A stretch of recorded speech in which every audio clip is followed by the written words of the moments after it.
माझे नाव रुपाली आहे. आमच्या गावामध्ये मुलींची 10वी झाली की लगेच त्यांचं लग्न करायची प्रथा होती. गावात अंधविश्वासामुळे लोक असे वागत होते. कदाचित त्यांना वाटत होते की मुली बाहेर गावी शिकायला गेल्यानंतर त्या वाईट वागतील आणि मग गावात आमची इज्जत कमी होईल. गावात 10वी पर्यंत शाळा होती. 10वीची परीक्षा दिल्यानंतर उन्हाळ्यातच बहुतेक सर्व मुलींचे लग्न व्हायचे. माझी देखील 10वीची परीक्षा झाली होती. घरातील लोकांनी माझ्यासाठी स्थळ पाहण्याचे सुरू केले.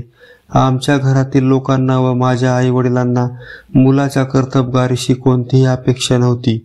तो साधा शेतकरी किंवा मजूर जरी असला तरी ते लग्नाला तयार होते, कारण गावात लग्न 16 वर्ष पूर्ण झाले की लवकरात लवकर लग्न करण्याची प्रथा होतीच. मुलगा पसंत देखील आई वडीलच करत होते. मुलाला एकदा मुलगी पसंत आली की मग लगेच लग्नाची तयारी होत होती. माझं लग्न जमलं. मलाही एका मुलाने पसंत केलं होतं. त्याचं नाव सुरेश होतं. माझं नशीब चांगलं होतं की माझा होणारा नवरा सुरेश चांगला सरकारी अधिकारी होता. जेव्हा मला हे माहीत झालं तेव्हा मला देखील खूप आनंद झाला, कारण माझ्या मैत्रिणी मजुरा घरीच लग्न होऊन गेल्या होत्या. मला नोकरदार नवरा मिळेल याची मी कधीही अपेक्षा केली नव्हती, पण नशिबाने मला तर चांगला अधिकारी भेटला. काही दिवसानंतर सुरेश आणि माझं लग्न चांगलं धूमधडाक्यात झालं. माझ्या नवऱ्याला आई वडील नव्हते. त्याचा एक मोठा भाऊ होता ज्याचे आधीच लग्न झालेले होते. आतापर्यंत लहानपणापासून त्याच्या भावाने आणि वहिनीने माझ्या नवऱ्याचा सांभाळ केलेला होता. लग्न झाल्यानंतर पहिल्या वेळेस मी माझ्या दीराच्या घरी गेले. माझा दीर आणि माझी जाऊ दोघेही माझ्यापेक्षा वयाने खूप मोठे होते, म्हणून मी दोघांचेही वाकून पाय स्पर्श केले. चहा पाणी झाल्यानंतर लगेच माझी जाऊबाई म्हणाली की येथे जवळ शहरात तुम्हाला एक चांगली रूम करून दिली आहे, तिथे जाऊन तुम्ही आता तुमचा नवीन संसार करा. असं म्हणून त्यांनी आम्हाला गाडीत बसवले. मग आम्ही त्या रूम मध्ये राहण्यासाठी गेलो. ती रूम तर खूपच आलिशान होती. मग सुरेश म्हणाला की काही दिवस आपण येथेच राहू आणि नंतर आपले स्वतःचे घर विकत घेऊ. तो मोठा अधिकारी असल्यामुळे त्याला पगार देखील खूप मोठा होता. मग मी माझ्या नवऱ्याला विचारलं की तुमचा मोठा भाऊ आणि आपण एकाच शहरात वेगळं का राहायचं, आणि तुमचा भाऊ नोकरीसाठी खूप दूरवर असतो, तुमच्या वहिनीला कोणीही सोबत नसते, मग आपण त्यांच्या जवळच का नाही राहायचं. मी असं बोलल्यानंतर माझा नवरा म्हणाला की माझ्या वहिनीला एकटं राहायलाच आवडतं, तिला आधीपासूनच अशी सवय लागलेली आहे. माझ्या नवऱ्याचं हे उत्तर मला पूर्ण वाटलं नाही, पण तरी पण मी मान डोलावली. माझा नवरा दररोज ड्युटीवर जायचा आणि संध्याकाळी परत यायचा. मी तर दिवसभर घरीच असायची. मला तर काम झाल्यानंतर काहीच करमत नसायचं. मी दिवसभर टीव्ही पाहत बसायचे.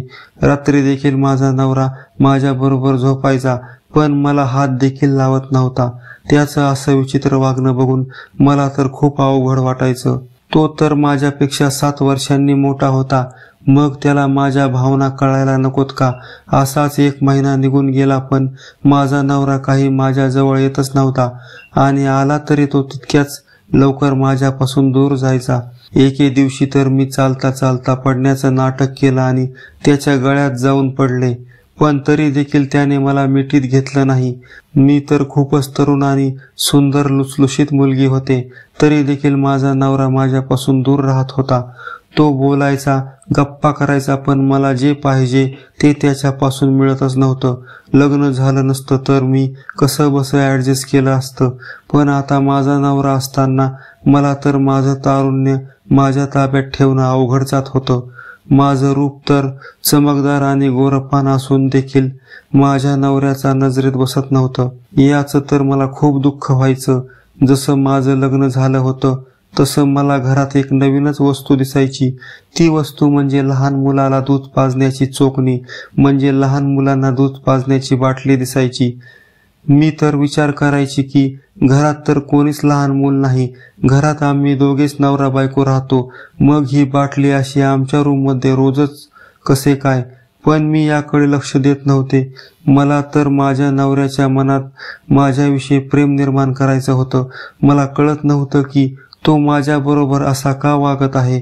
मला मनात वाटत होतं की त्याचं बाहेर कुठे काही प्रेम प्रकरण तर नाही ना? या शंकेपायी मी किती वेळेस त्याचा मोबाईल देखील चेक केला, पण मला त्यात तसं काहीच सापडलं नाही. मला वाटत होतं की तो त्याच्या प्रेयसीबरोबर फोनवर बोलून नंतर डिलीट करून टाकत असेल, म्हणून मी कित्येक वेळेस तो फोनवर बोलताना लपून त्याचं बोलणं ऐकलं, पण मला तसं काही जाणवलं नाही. मला तर आता वेगळी शंका येत होती, जो विचार करून देखील खूप भीती वाटायची. मला वाटायचं की माझा नवरा शारीरिकदृष्ट्या अक्षम तर नाही ना? पण मी त्याला कसं म्हणू की तुम्ही डॉक्टरांकडे चला, आपण काही उपचार करू, हे बोलण्याची देखील मला खूप लाज वाटायची. जेव्हा मी स्वयंपाक करण्यासाठी किचनमध्ये जात होते, तेव्हा मला तिथे देखील लहान मुलाला दूध पाजण्याची बाटली दिसायची आणि त्यात तर दूध देखील काही उरलेले दिसायचे. म्हणजे रात्री कोणीतरी त्या बाटलीने दूध पित होते, पण घरात तर कोणीच लहान मूल नव्हतं. मग असे हे दूध रोजच रात्री कोण पित असेल बरं? याचाच विचार मी करत बसायचे. दिवसभर घरात मी एकटीच असल्यामुळे सारखं काही ना काही विचार येत राहत होते. अशा गोष्टीबद्दल तर मी माझ्या आई वडिलांना देखील काही बोलू शकत नव्हते. हे तर माझ्यासाठी नवीनच होतं. काय करावा मला तर काहीच कळत नव्हतं. दिवाळीच्या सणानिमित्त घरात खूप काम होतं. भरपूर खाण्याचे पदार्थ मी दिवसभर केले होते. रात्री तर खूप थकून गेले आणि लगेच झोपले. पण अचानक मध्यरात्री मला किचनमधून कसला तरी आवाज आला. मी शेजारी माझ्या नवऱ्याला हाक मारली, पण माझा नवरा सुरेश माझ्या शेजारी नव्हता. मला वाटलं कदाचित तो बाथरूमला गेला असेल. परत किचनमध्ये काहीतरी वाजल्याचा आवाज आला, म्हणून मी हळूच किचनच्या दिशेने जाऊ लागले. पाहते तर काहीतरी विचित्रच होतं. तेथे माझा नवरा सुरेश लहान मुलाच्या बाटलीने दूध पित होता. त्याचा तो दूध पिण्याचा आवाज पूर्ण किचनमध्ये घुमत होता. त्याच्या दोन्ही बाजूने तोंडातून दूध गळत होते. त्याला असे विचित्र कृत्य करताना पाहून माझ्या तर अंगावर काटाच आला. मी काहीच न बोलता तशीच माझ्या रूमकडे निघून गेले आणि झोपायचं नाटक केलं. मग सुरेश थोड्या वेळाने आला आणि माझ्या शेजारी येऊन झोपला. मी तर रात्रभर विचार करत राहिले की माझा नवरा सुरेश असं विचित्र का वागत आहे. कदाचित तो वेडा तर नाही ना? वेडा असता तर एवढा मोठा अधिकारी झाला नसता. त्याच्या अशा वागण्याला मी तर कंटाळून गेले होते. त्याचं असं वागणं मला कोणाला तरी सांगायचं होतं. मला माझं मन कोणाजवळ तरी मोकळं करायचं होतं, पण मी ते करू शकत नव्हते. माझा नवरा दररोज मध्यरात्री उठून बाटलीने दूध प्यायचा आणि नंतर माझ्याजवळ येऊन झोपायचा.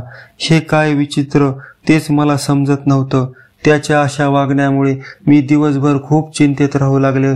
त्यामुळे माझी तब्येत चांगलीच खालावली होती. मग एके दिवशी माझी जाऊ आमच्या घरी आली.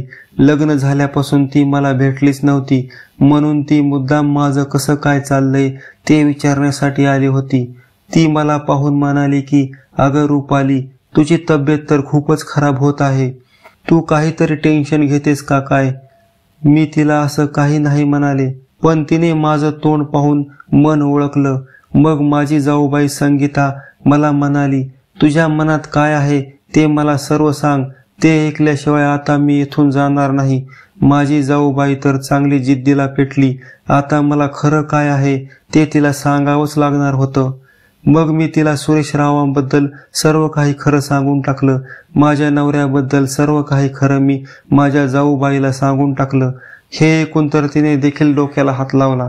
थोड्या वेळाने विचार करून माझी जाऊबाई मला म्हणाली, आपण याच्यावर काहीतरी उपचार करू, तू चिंता करू नको. असं बोलत तिने मला धीर दिला आणि म्हणाली की तू आज रात्री तुझ्या रूममध्ये जाऊ नकोस. आज रात्री तुझ्या जागी तुझ्या रूममध्ये मी जाईल आणि माझ्या दिराला चांगलं समजावून सांगेल. मीही माझ्या नवऱ्याला खूप कंटाळून गेले होते, म्हणून मी जाऊबाईंनी सांगितल्याप्रमाणे तिचे ऐकले. मग थोड्या वेळाने अंधार पडायला लागला. माझी जाऊबाई आज रात्री माझ्या घरीच राहिली. काही वेळाने सुरेश देखील घरी आला. घरी आल्यानंतर सुरेशला खूप आनंद झाला आणि जाऊबाईच्या मुलाबरोबर एखाद्या लहान मुलासारखा खेळू लागला. मी याआधी सुरेशला एवढा आनंदी कधीच पाहिलं नव्हतं. सुरेशचा आनंदी चेहरा पाहून मला देखील खूप आनंद झाला.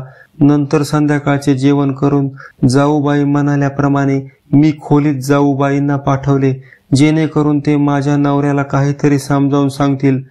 माझ्याजवळ दुसरा पर्यायच नव्हता. जाऊबाईंना रात आंधळेपणाचा आजार होता. त्यांना संध्याकाळी जरा कमी दिसायचं. सुरेशला माहीतच नव्हतं की आता आपल्या रूममध्ये मी नसून त्यांची वहिनी आहे. सुरेश रूममध्ये जाताच रूममध्ये अंधार झाला. माझा तर जीव खूपच दचकला. माझ्या मनात विचार आला की माझ्या जाऊबाईंनी रूममधला उजेड का बंद केला असल. त्यांना तर आत आंधळेपणाचा त्रास आहे. पण आता मी काहीच करू शकत नव्हते. आता मला केवळ सकाळ होण्याची वाट पाहावी लागणार होती. सकाळपर्यंत मी माझ्या जावेच्या मुलाला सांभाळले. मग सकाळ होताच माझी जाऊबाई हळूच माझ्या नवऱ्याच्या रूममधून बाहेर आली आणि म्हणाली की मी आता सुरेशला चांगलं समजावून सांगितलं आहे.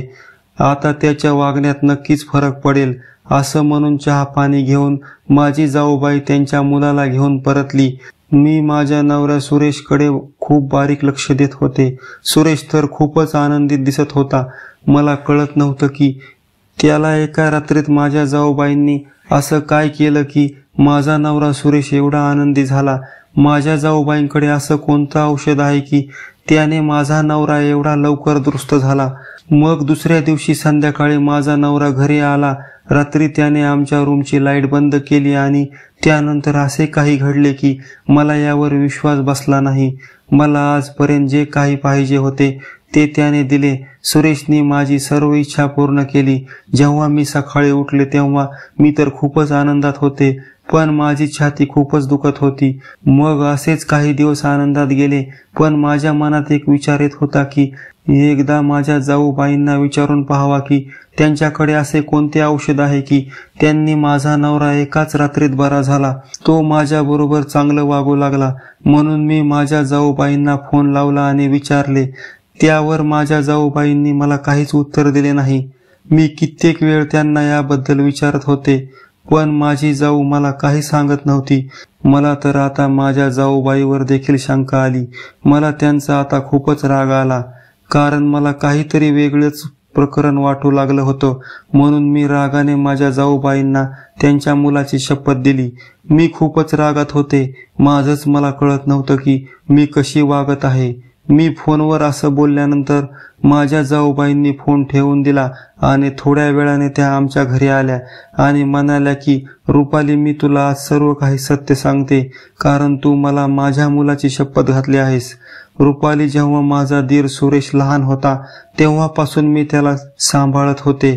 त्याला आई वडील नसल्यामुळे त्याची सर्व जिम्मेदारी माझ्यावरच होती. मग हळूहळू तो तरुण होऊ लागला होता.